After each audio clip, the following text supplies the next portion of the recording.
Hello friends, आज हम बात करेंगे मोबाइल से निकलने वाले रेडिएशन के बारे में। क्या सच में मोबाइल से रेडिएशंस निकलती हैं? क्या सच में रेडिएशंस हमारे लिए नुकसानदेह हैं? तो चलो बात करते हैं आज मोबाइल से निकलने वाले रेडिएशन के बारे में। हमारे आसपास मोबाइल फ़ोन और उससे निकलने वाले रेडिएशंस की काफ़ी चर्चाएँ होती रहती हैं।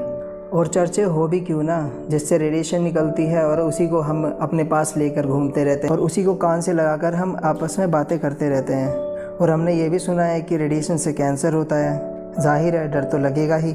तो अगर आपको भी मोबाइल फ़ोन के नाम से डेंजर या कैंसर सुनाई दे रहा है और आप साइंटिफिकली जानना चाहते हैं कि ये आपका प्यारा सा फ़ोन आपको कितना नुकसान पहुंचा सकता है, तो आप बिल्कुल सही जगह पर आए हैं। अगर आप आ ही गए हैं तो इस वीडियो को बिना सनसनीखेज बनाए हुए इसे साइंटिफिकली जानने की कोशिश करेंगे कि इस प्रश्न का हल जानने के लिए कि मोबाइल फ़ोन से रेडिएशन हमारे लिए हानिकारक है या नहीं।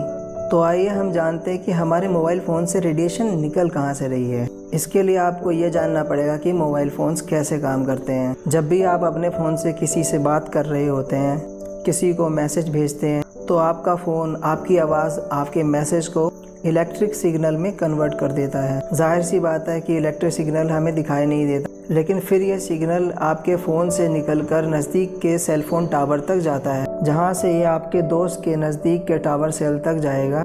वहां से वो आवाज़ और मैसेज आपके दोस्त तक पहुंच पाएगा। तो ये सिग्नल आपके फ़ोन से टावर तक और टावर से वापस आपके फ़ोन तक रेडियो वेव्स के द्वारा जाती। अब आप पूछेंगे कि रेडियो वेव क्या है? रेडियो वेव एक तरह की रेडिएशन ही होती है, जैसे कि एक्सरे, यूवी रेज वगैरह वगैरह। और ये रेडिएशंस हमारी आंखों से नहीं दिखाई देती। वैसे एक रेडिएशन है जिसे हम अपनी आंखों से देख सकते हैं, लाइट। जी हाँ, लाइट भी एक प्रकार की रेडिएशन है, फिर वो लाइट ट्यूबलाइट की हो या सूरज की। हमें ये तो पता चल गया कि हमारे मोबाइल फ़ोन से रेडिएशन की मदद से काम करते हैं और उस रेडिएशन को रेडियो वेव्स कहते हैं। क्या ये रेडियो वेव्स हमारे लिए हानिकारक है? क्या इससे हमें कैंसर हो सकता है? तो इलेक्ट्रोमैग्नेटिक स्पेक्ट्रम, ये अलग अलग रेडिएशंस की रेंज होती है, जिसमें अलग अलग तरह की रेडिएशन आती है। इनमें जैसे X rays, gamma rays, UV rays, infrared, microwaves, light वगैरह वगैरह। और इन सारे रेडिएशंस को दो अलग अलग टाइप्स में बांटा गया है। पहला आयनाइजिंग रेडिएशन और दूसरा नॉन आयनाइजिंग रेडिएशन।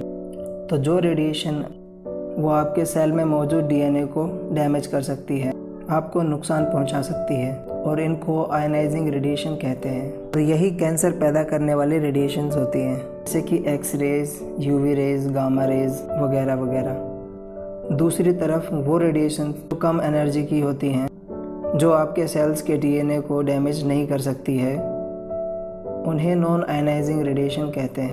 और ये रेडिएशंस आपके शरीर में कैंसर पैदा नहीं कर सकती, जैसे कि माइक्रोवेव्स, रेडियो वेव्स आदि।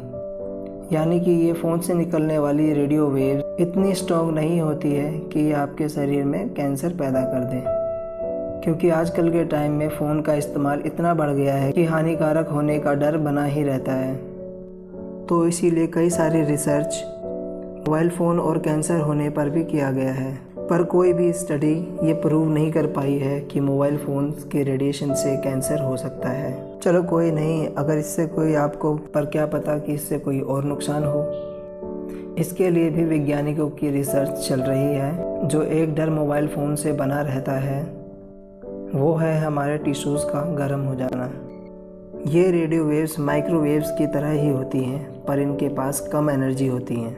पर सेलफोन के इतने इस्तेमाल होने के बाद भी किसी भी बीमारी में बढ़ोतरी नहीं देखी गई, इसीलिए इसके इस्तेमाल को अभी तक सेफ़ माना जाता है। लेकिन फिर भी आपको अगर लगता है कि इस रेडिएशन वाले फ़ोन से आप दूर ही रहना चाहते हैं और कोई रिस्क नहीं लेना चाहते, तो आप एयरफोन लगा के बात कर सकते हैं या लाउड स्पीकर में आप बात कर सकते हैं, और इस फ़ोन का कम से कम इस्तेमाल करके। और ये सबसे अच्छा हमारे दिमाग की शांति के लिए हो। मिलते हैं नेक्स्ट वीडियो में। जय हिंद।